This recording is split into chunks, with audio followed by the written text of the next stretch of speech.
Assalamualaikum warahmatullahi wabarakatuh. Halo, perkenalkan nama saya Hamidah MPM 21222111079 dari Prodi Pendidikan Ekonomi 2C STKIP PGRI Bangkalan. Baik, di sini saya akan memenuhi tugas kuliah belajar pembelajaran yang diampu oleh dosen Bapak Yusrianto Soleh MPD. Dan di sini saya akan menjelaskan langsung dari pertemuan ke-8 sampai pertemuan ke-11. Baik, di pertemuan ke-8 di sini, yang mana Bapak Yusrianto Soleh mengadakan sebuah UTS atau ujian tengah semester yang dilakukan secara lisan. Mohon maaf, di sini saya lupa dengan soal yang diberikan oleh Bapak Yusrianto Soleh. Baik, selanjutnya di pertemuan ke-9 di sini yang telah dikelompokkan oleh kelompok 2 yang berjudul pembelajaran inovatif. Jadi pembelajaran inovatif di sini merupakan suatu rancangan baru yang belum pernah ada sebelumnya, dengan tujuan memberikan kontribusi kepada peserta didik dalam membangun atau mengembangkan pengetahuannya menuju perubahan yang lebih baik lagi. Di pertemuan ke-10 di sini yang telah dipresentasikan oleh kelompok 6 yang berjudul peran guru sebagai media multidimensi, di mana media pembelajaran merupakan salah satu metode atau alat yang digunakan dalam kegiatan proses belajar mengajar. Jadi peran guru sebagai insan multidimensi di sini adalah yang pertama, guru sebagai teladan, di mana guru sebagai teladan yang baik pada pembelajaran. Peran guru memberikan contoh yang baik. Yang kedua, guru sebagai pembaru, di mana informasi yang disampaikan kepada peserta didik harus informasi yang terupdate supaya peserta didik di sini tidak ketinggalan dalam informasi terbarunya. Baik, di pertemuan ke-11 di sini yang telah dipresentasikan oleh kelompok 5 yang berjudul tentang efektif dan kekurangan e-learning. Jadi e-learning di sini adalah sebuah metode pembelajaran yang memanfaatkan teknologi yang dapat diakses menggunakan internet dimanapun dan kapanpun secara online atau daring.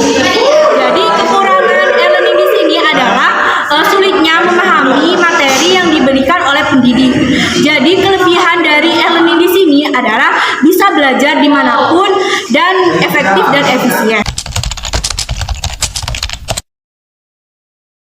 Baik, di pertemuan ke-12 di sini yang telah dipresentasikan oleh kelompok 1 yaitu tentang model-model pembelajaran. Jadi model pembelajaran adalah suatu model yang disampaikan oleh pendidik kepada peserta didik yang disusun secara sistematis dengan tujuan mencapai pembelajaran.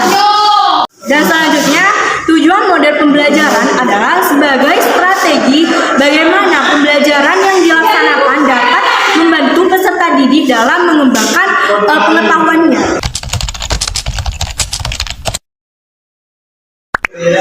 Baik, selanjutnya di pertemuan ke-13 di sini yang telah dipresentasikan oleh kelompok 13 yang berjudul masalah-masalah belajar. Yang mana masalah-masalah belajar di sini dipengaruhi oleh dua faktor. Yang pertama faktor internal dan kedua faktor eksternal. Di mana jika faktor-faktor kedua ini mendukung dalam proses pembelajaran, maka pembelajaran di sini akan efektif dan efisien. Dan jika faktor-faktor kedua ini tidak mendukung dalam proses pembelajaran, maka yang akan terjadi adalah keterhambatan dalam masalah belajar. Yang pertama faktor internal. Faktor internal adalah faktor yang berasal dari dalam diri peserta didik itu sendiri. Yang sangat berdominan adalah inteligensi atau kesehatan. Dan yang kedua faktor eksternal. Yang mana faktor eksternal ini faktor yang berasal dari luar peserta didik itu sendiri. Yang sangat berdominan adalah lingkungan keluarga, yaitu orang tua. Selanjutnya di sini pertemuan terakhir atau 14 yang telah dipresentasikan oleh kelompok 4 yaitu tentang evaluasi aksi belajar dan pembelajaran. Adalah di mana proses untuk menentukan suatu nilai belajar dan pembelajaran yang telah dilaksanakan oleh peserta didik dalam menentukan sejauh mana dan bagaimana pembelajaran yang telah berjalan. Jadi di sini pendidik bisa membuat suatu penilaian dan perbaikan untuk memaksimalkan keseluruhan. Sekian dari saya, kurang lebihnya mohon maaf. Terima kasih sudah menonton. Wassalamualaikum warahmatullahi wabarakatuh.